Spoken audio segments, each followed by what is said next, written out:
Is your car looking a little wide in the hips? Maybe it's just getting a little too comfortable with itself and just letting it all hang out. And then suddenly it just doesn't fit in places it used to fit before. Well, maybe it's time it's got to do some slimming down. Hey, how do you think it looks without any of the factory stickers? Why doesn't it have factory stickers, you say? Well, that'll be self-evident soon.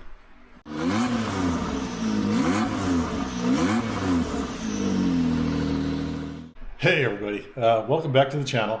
We're going to do a video that's familiar to you. I did one in the past, I don't know, a year ago, about how to make your car skinny.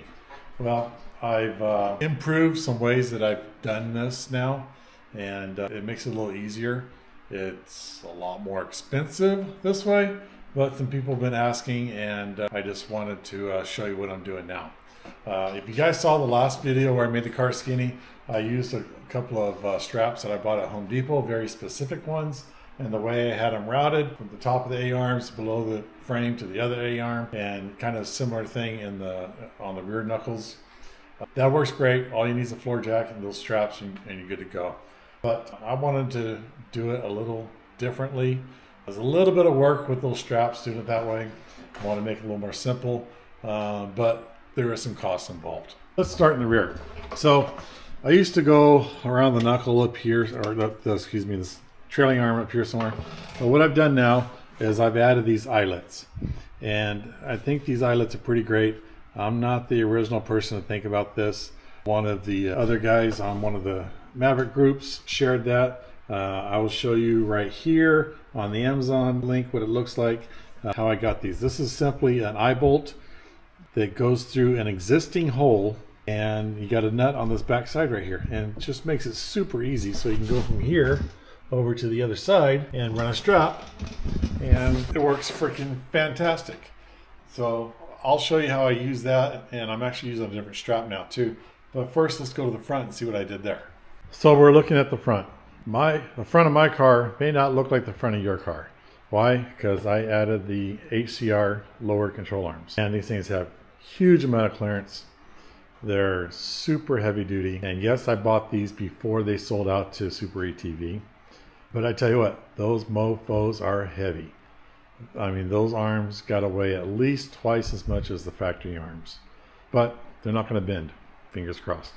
So what I do here, so before I was going from the knuckle here, running a strap underneath the frame over to the knuckle here, and then when I jack the car up, I'd cinch it and drop the A-arms, upper and lower A-arms down, of course, and that would suck it in and make it narrower.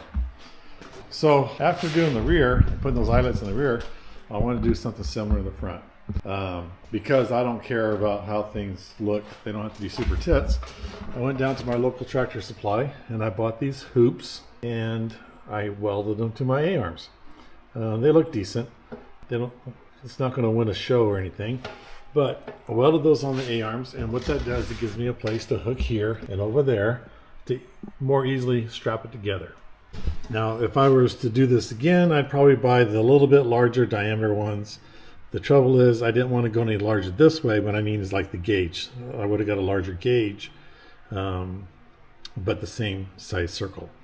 The location of those hoops is not bad. I mean, you got to work really hard if you're going to catch them on something. And then I got the factory wheels on here. The factory wheels actually come out here and hide these quite a bit. These wheels are a little bit more positive offset. Now, in my ambition to get these hoops on here, unbeknownst to me, there was a company that came out with a solution for both the rear and the front, and let me show you what they do. They made a bracket that goes in these factory. There's two holes right here, factory holes, so the bracket comes out and makes its own little hoop.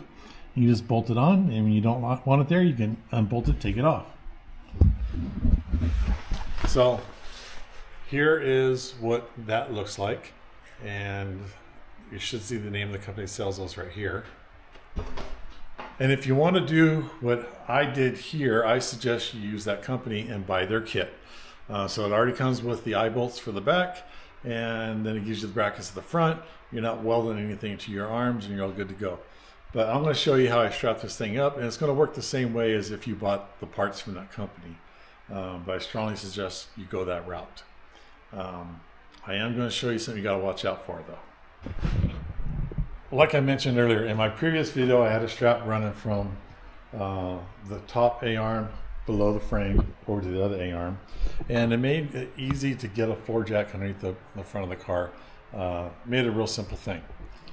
The way I got it now is now I have a strap that runs right here, and this strap can kind of get in the way of running the floor jack in here, and it all just kind of gets a little bit bound up. Same thing happens in the rear. In fact, it's a little worse in the rear because those eyelets are mounted a little lower and makes it hard, especially if you have like a Pro Ego or Harbor Freight off-road jack that has that little pedestal. Then you can't get it around the strap. So then I started looking for a different kind of jack. Now, before we get too far, I want to show you that I did change the strap that I used. This is the old strap I used, and I really liked it. It's just a simple, you cinch it up by just pulling it tight, and then when you want to undo it, you just hit it right here, and it would relieve the tension. The trouble is, I'd had so much tension on it, I'd have to kick that thing like a mofo to get it to undo. And then because it didn't have any ratcheting to it, when I'd pull it tight, the car would relax back out a little bit.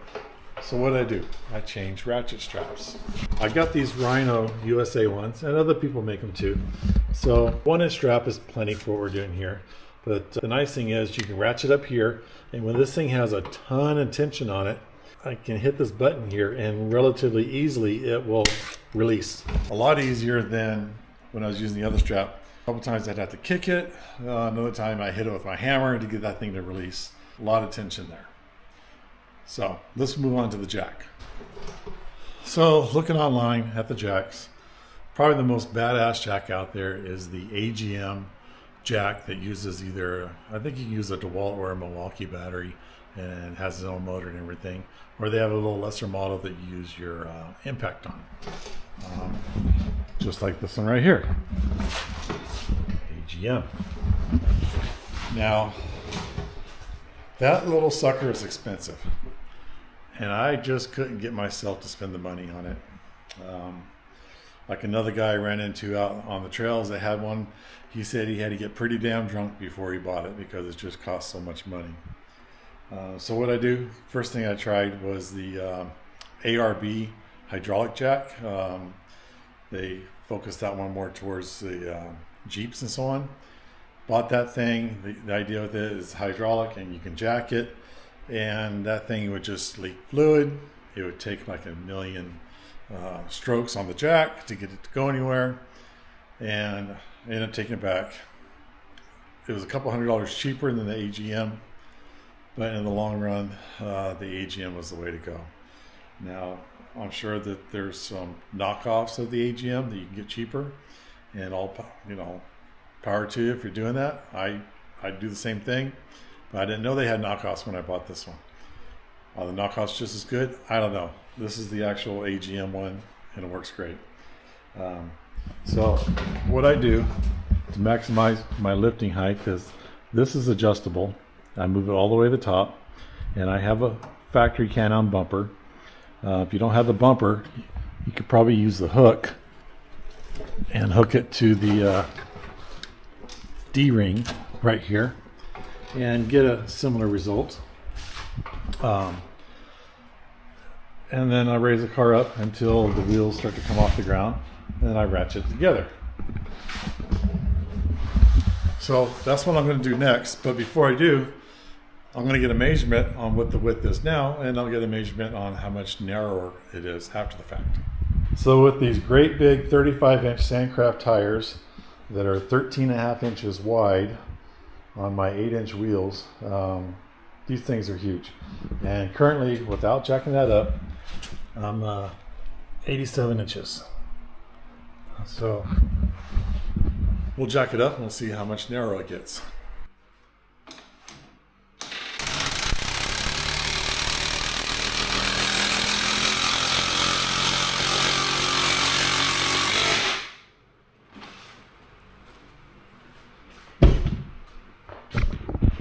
That's pretty quick. That's pretty quick. Do have to be careful. This thing will want to tilt on you.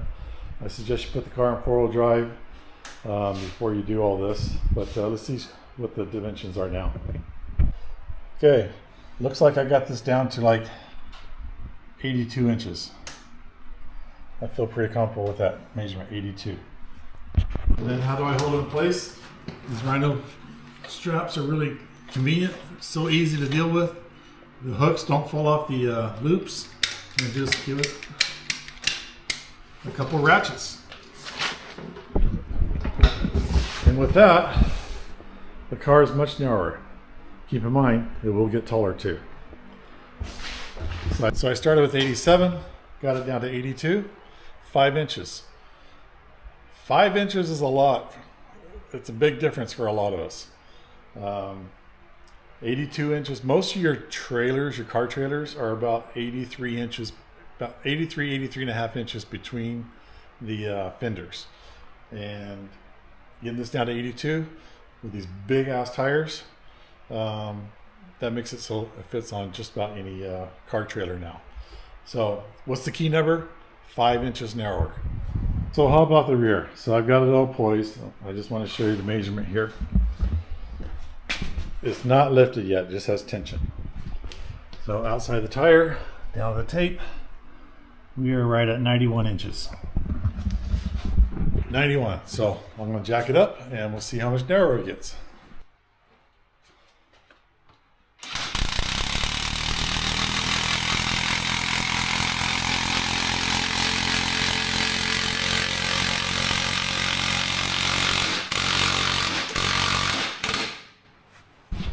Okay, so we're up in the air. We get a lot more out of the rear. We are at 83 inches. So we went from 91 to 83. That's a lot. 8 inches. So we got 5 inches narrower in the front, and with these 11-inch wide wheels and 13.5-inch wide tires, by jacking it up, we were actually able to make the front and the rear the same width at 82, 83 inches. And don't forget, once you get it up, to give it a little ratchet. Now, I will tell you, doing this in the shop on a concrete floor, it's a little more difficult. And what I mean by that is the car wants to move around on you. When the car moves around, the jack starts to lean on you and stuff. And it gets a little bit hairy, I guess. But when you're on the dirt and the sand, the car wants to stay put. It goes up and everything works great.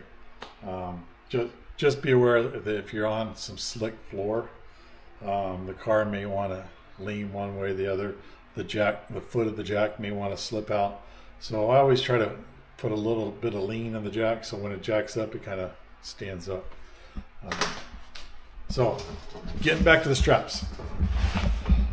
Remember I told you the other straps, I had that little clasp, I had to just beat it sometimes with a hammer to get it to release.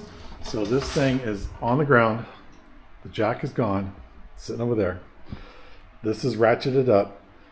I can drive it around like this. Be aware the thing is really rough riding with paddles on it. There's like no suspension.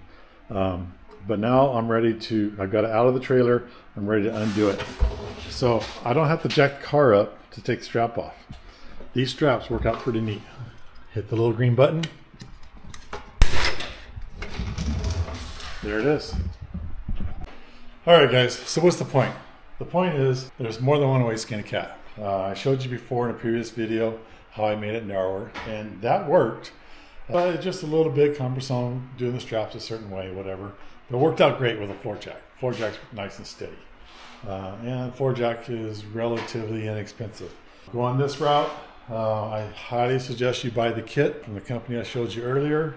I'll put a link in the description below where you can get the eyelets for the rear and the brackets for the front knuckles. That's the way to go. They sell straps too. Their straps will work fine. These Rhino straps, other people make them too, but I love the retractable part of it. And the 1-inch straps is plenty strong. and yet they're small and light. So the car hasn't relaxed yet. Yeah, like I said, please like, comment, subscribe. A few of you have been requesting this video. You've seen in some other videos that I kind of changed up how I was making the car newer. I hope that this helps you out.